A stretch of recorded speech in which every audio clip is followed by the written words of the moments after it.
Bon matin à tous, bienvenue à ce café matinal ensemble de mon bureau parce qu'on a le droit.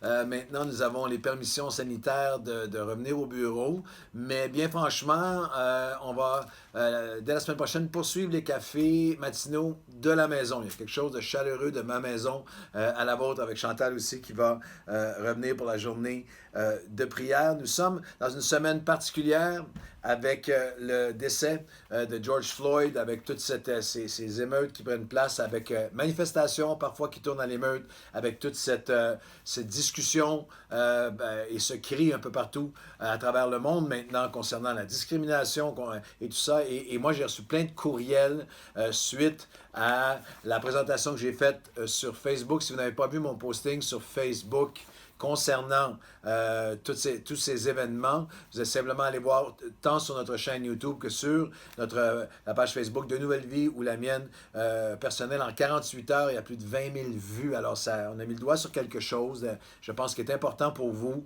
Merci à tous ceux qui écrivent. Il y a une leader qui est une femme noire, mais une leader noire de la communauté noire de Montréal que j'estime beaucoup, une femme que j'estime énormément qui m'a écrit: Bonjour, Pasteur Claude, je prends quelques minutes pour vous écrire et dire merci. Merci pour ne pas être resté muet par rapport aux événements des derniers jours. Quel soulagement de vous écouter, quel soulagement de ne pas avoir été déçu, quel soulagement d'entendre les mots de mon pasteur, quel soulagement de voir combien nous sommes ensemble, en majuscule, en tout. Merci pour tout ce que vous êtes. Merci pour la sensibilité, l'obéissance. Et merci pour la famille Nouvelle Vie. Je suis fier que vous adressiez à la lumière de la parole de Dieu ce qui prend place dans l'actualité. Et je veux, sans le nommer, aussi lire ce courriel d'un homme qui m'a beaucoup touché. Un monsieur africain de Montréal, un chrétien d'origine africaine, mais maintenant citoyen canadien, qui m'écrit: Le cœur des Québécois noirs saigne en ce moment même. I can't breathe. Je ne peux pas respirer. Le sujet numéro un dans ma famille autour de moi, c'est le I can't breathe. Pour l'homme noir que je suis, à chaque fois que je pense à ce qui vient de se passer, j'ai beaucoup de rage et de colère. Je vous écris en ce moment car j'ai de la rage. La communauté noire vit un mélange de rage, tristesse, incompréhension. On est meurtri, on se sent incompris. Je prends le temps de vous faire ce préambule afin d'attirer votre attention sur l'importance du moment. Afin d'aiguiser votre sensibilité à la magnitude du moment, il y a selon moi de ces moments où on ne doit pas passer à côté, des moments où il faut entendre, mais réellement entendre, sentir le pouls des brebis impacté par une situation. Nous sommes appelés à être une lumière éclaire. Et en ces temps où le cœur de toute une communauté saigne plus que jamais, où la colère est omniprésente, où le chrétien que je suis cherche une direction, un sens, un leadership, une dimension chrétienne à ma colère. Merci pour les paroles que Dieu vous donne, que le Seigneur vous donne courage. Si je me trompe dans mes conclusions, je m'en excuse. Il fallait que ça sorte et que je vous parle au travers de mes larmes. Au travers des années, j'étais grandement béni par votre ministère. Je veux dire à ce monsieur que je comprends votre cœur et on va au mieux de nous-mêmes essayer aujourd'hui, dans les prochains podcasts et aussi dans le message de dimanche qui vient, de donner une réponse chrétienne. Notre seul objectif, c'est vraiment la guérison. Notre objectif, le seul objectif, c'est la réconciliation, la guérison, la paix, la justice et de vivre selon le cœur de Dieu. Alors, j'invite tout le monde ce dimanche 7 juin 2020, peut-être vous allez voir ce podcast à d'autres moments pour aller chercher la réunion Nouvelle Vie chez vous de ce dimanche. On va vivre un moment magnifique ensemble. Le titre du message, on va avoir une présentation spéciale d'un artiste chrétien, Emmanuel Hippolyte, qui est un slameur magnifique. Il est d'origine haïtienne et congolaise et il a un talent extraordinaire. Il va faire un slam très particulier adressant la situation. Et mon message ce dimanche, la réponse de Dieu au cri: Je ne suis plus capable de respirer, qui sont les dernières paroles de George Floyd. Alors, ne manquez pas cette réunion très spéciale ce dimanche. Nous avons commencer à voir ensemble à quel point Dieu prend au sérieux ce que la Bible appelle le péché de la partialité. Dans Deutéronome chapitre 10, versets 17 à 19, votre Seigneur est grand, il est fort, il est tout-puissant, mais il ne fait pas d'exception, de discrimination, de préjudice ou d'exception favorable ou défavorable de personne.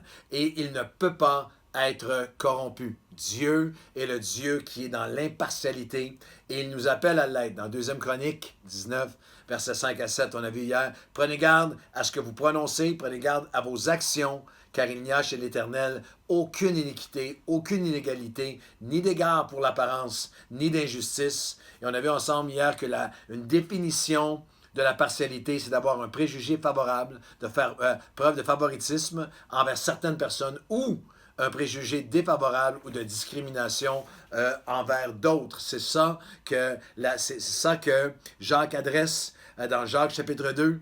Mes frères, que votre foi en notre Seigneur glorieux soit exempte de toute forme de partialité.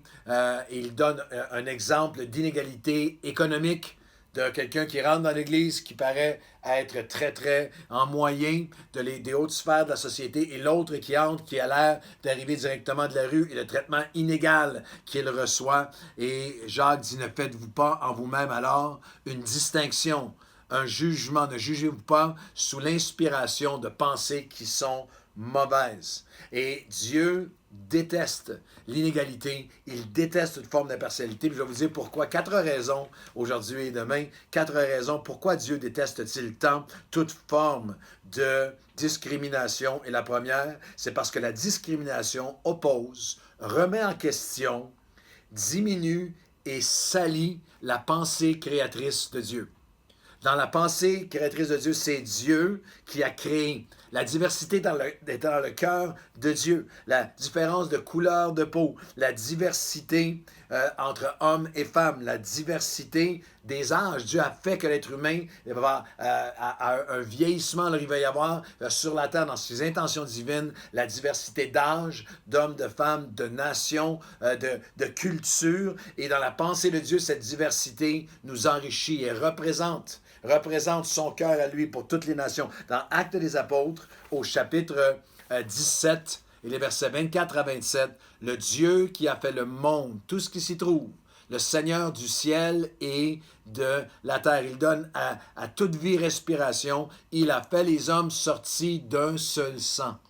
Il a fait les hommes sortis d'un seul sang afin qu'ils habitent sur toute la surface de la terre. Et lui a déterminé la durée de leur temps, les bornes et leur demeure. Et il dit, il a voulu que les hommes de toutes les couleurs, toutes les nationalités, toutes les couleurs de peau et les arrière-plans, hommes, femmes, tous les âges, puissent chercher Dieu parce qu'il n'est pas loin de chacun de vous. Ça, c'est la pensée créatrice de Dieu. La création dans la pensée créatrice de Dieu. Et un des éléments les plus méprisables, une personne qui est remplie de préjudices, ou de racisme ou de discrimination, dit en fait à Dieu, tu aurais dû créer tout le monde comme moi. Il faut que tout le monde soit comme moi. Il faut que tout le monde soit, c'est moi le modèle. Et va littéralement à l'opposé de la pensée de Dieu, du cœur, de la pensée créatrice de Dieu. Et la deuxième raison, c'est parce que la discrimination ou les préjudices sont littéralement un péché d'ignorance des réalités spirituelles, d'ignorance spirituelle. Je répète, Dieu déteste toute forme de préjudice parce qu'il vient à l'encontre de toute son intention créatrice et parce que c'est un péché d'ignorance spirituelle. 1 Jean, chapitre 2 et le verset 11, mais celui qui méprise, celui qui regarde pour diminuer son frère est dans les ténèbres. Il marche dans les ténèbres. Il ne sait pas où il va spirituellement parce que les ténèbres ont aveuglé ses yeux. Laissez-moi vous terminer avec une illustration qui m'a bouleversé aujourd'hui. J'ai un ami qui a adopté une petite fille de Chine. Elle a maintenant 10 ans. Elle est canadienne. Elle a été adoptée pratiquement à la naissance. Elle a 10 ans aujourd'hui. Elle va à l'école, parle avec l'accent québécois. Et récemment, était dans un lieu public et avec la COVID, il y a quelqu'un dans un lieu public, un adulte, qui a crié à la petite fille, « Retourne chez vous, tu vas venir nous infecter avec ta COVID. » Il y a dans toute forme, tout ce genre de discrimination, il y a dans ce genre de préjugés une ignorance qui est abjecte. Et c'est une chose lorsque culturellement, par manque de connaissances, par manque d'éducation, par manque, les gens peuvent avoir des réactions aussi absurdes, aussi ridicules, aussi violemment fausses et mal et méchantes. Mais c'est une autre chose lorsque, en tant qu'enfants de Dieu, nous portons son nom, nous prétendons porter son nom et que nous nous permettons quelques pensées de ce genre. Je veux le redire. 1er Jean 2, 11. Celui qui est, celui qui méprise, celui qui abaisse, celui qui est différent de lui, mais qui est son frère, est dans les ténèbres. Spirituellement, est dans les ténèbres. Il marche dans les ténèbres, il ne sait où il va parce que les ténèbres ont aveuglé ses yeux.